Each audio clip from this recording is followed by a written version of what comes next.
حبايب قلبي، طبعا اليوم سمعت بانه البرلمان انه مساوي فاتح ابوابه امام الجميع. طبعا مثل ما جاي تشوفون البشر مثل الدود ما شاء الله.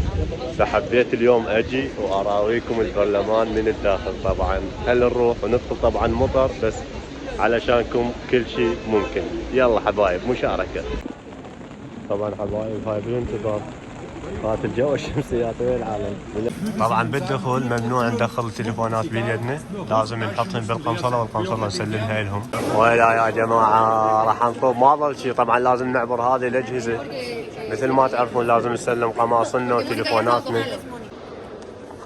طبعا هاي هنا قاعات، هاي هنا كل الرؤساء والناس الواصله جاي تشوفون يا اخوان. شوفوا يا جماعة الخير، شوفوا طبعا هاي القماصة مال المسؤولين اكيد. شوفوا التراث، شوفوا المكان. طبعا هذا مغلق. ذولي مسؤولين نفسهم. هذا سيارة اسكت انت. هذا ولا طبعا هذا عنصر يتخبل من اللاجئين زي هوبر، يتخبل من اللاجئين. بس يلا تعال سلمنا عليه.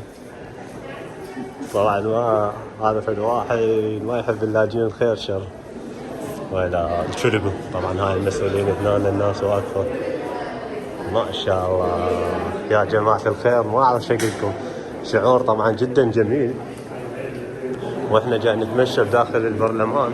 طبعا هذا الشخص السوى اللي كان قاعد هذا ده المسنون اللاجئين، بس بعد ما ادري وانا دخلت سلمت عليه ما قدرت الزم روحي.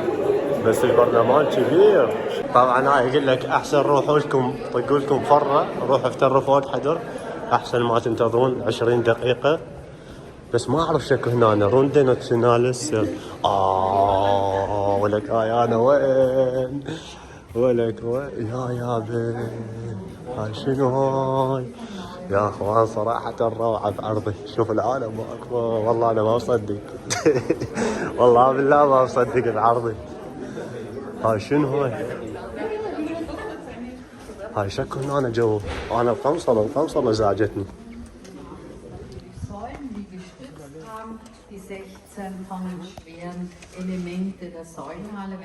طبعا هاي قاعه البرلمان ما اقدر احكي. Das heißt, es gab und vorgegebene Architektur, die Stützen blieben und nochmal verstärkt.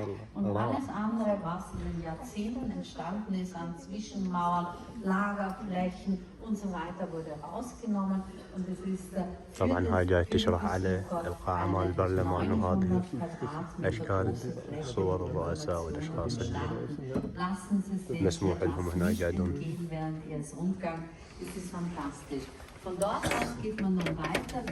خلينا نطلع نكمل يا جماعة الخير. هسه هاي احنا بداخل البرلمان انه مساوي. طبعا مثل ما جاي تشوفون هنا جاي يسوي لهم طول شرح، بس احنا نريد نتمشى ونشوف الاجواء من جوا شلون صايره. مكتوب شبراخة سنتروم، هذه غرفة المحادثات يعني. اوكي بس هو قال اكو قاعة لا والله هاي قاعات اكو. قال اكو قاعات مال الرئاسة وهاي تقدرون تشوفوها. خلينا نشوف يلا شوفوا. ولا يا جماعة الخير شنو هاي؟ يعني صدق الواحد ترتاح نفسيته انه يشوف هذا الشيء. شنو هاي؟ شنو هالبوندس كانسلر؟ ولا روعة هذه هنا. هذه القاعة روعة يا اخوان، صدق روعة. هذا المكان طبعا مو كل واحد يدخله، بس انقسمت لنا اليوم ندخل هنا. ما اعرف اعتقد والله ايش مكتوب هنا. روندا جانج بوندس.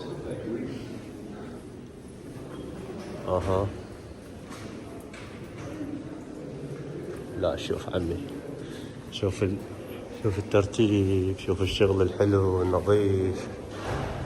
طبعا هذا الاورك ممنوع الواحد يوصل يمه. هذا اعتقد يعني الله اعلم ايش قد عمره هذا الاورك اللي هنا موجود. تعالوا هسه يا جماعة الخير نروح نطوب للقاعة الثانية ونشوف شكو بيها. ولا هذا طبعا هم قاعة رئاسية طبعا. هذا جاي يسولف لنا بس ما اعرف شنو جاي يحكي ما ادري. ولا هذا السيتسن بلاس هنا يعني صدق رئاسي. وهاي قاعدين بالبرلمان النمساوي. عمي شنو صرنا ترى مسؤولين ها، لا عبالكم الموضوع ترى عبر حده. ولا بخير. طبعا هذه قاعة الاجتماعات مال البرلمان مثل ما جاي تشوفون. هذه قاعة الاجتماعات. هذه روعة روعة يا اخوان صراحة. حلم ما كنت اتوقع يوم من الايام راح اوصل هذا المكان. يا جماعة الخير طبعا هسه احنا وين؟ بقاعة الاجتماعات البرلمان النمساوي. طبعا مثل ما تشوفون القاعة كلها ذهبية ذهب. ولا يا جماعة طبعا هاي هسه جاي نصعد للطابق الثالث. نراويكم شنو اكو والله بالطابق الثالث. قالوا اكو قاعة بحيث تقدر تشوف القاعة من الجو كلش حلوة. تعالوا خلونا نطب هنا نشوف شكو هنا.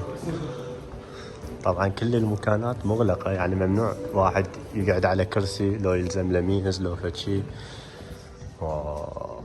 عمي غشتك والسراشة. طبعا هذه الغرفة ما اعرف مال شنو بس مغلق ممنوع تسوي اي شي. ويلا يا اخوان يعني صراحة اليوم جدا فرحة. هنا شنو مكتوب؟ سال شول يا اخوان كبيرة كبيرة. ويلا فد شي يعني. خلينا نشوف هسه وين راح ياخذنا. رندق. ولك هاي القاعة شنو؟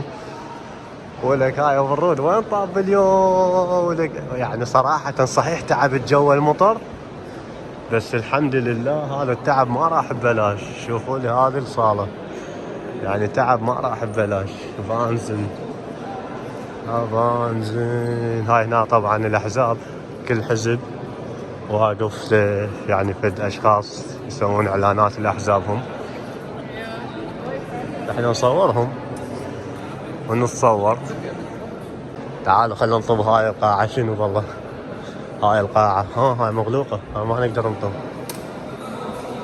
مغلق. هاي هنا محظوظ سير ممنوع الدخول ولا فد شي. هلا اسكت. ولا هاي القاعة من هنا. شوفوا المنظر شوفوا المنظر يا اخوان. هاي من هنا تشوف كل شي ما شاء الله. صراحة صحيح بردت وجمدت من البرد بس التعب كله راح هسه. طبعا هاي هنا يطبعون علامة يعني هاي العلامة اعتقد ما اعرف شنو. هذه العالم جاي تشتريها بفلوس مكتوب عليها منت اوستراش يعني العملة النمساوية. هاي شوف هسه هاي هنا هاي القاعة شنو. هاي هنا تحكي لك القصة مال الحرب وشلون تدمرت هذا البرلمان. ترى هذا بالحرب البرلمان حيل تدمرت. ولا شنو هاي القاعة يا اخوان. شنو هالصور. افانزن شوف المكان فد شي روعة. الليفن. وهاي طبعا هنا اينشتاين والاشخاص المشهورين. علي كلاي شكو شخص مشهور موجود هنا يا جماعة الخير. صورهم مثل ما جاي نشوف. هاي هم رؤساء الدول.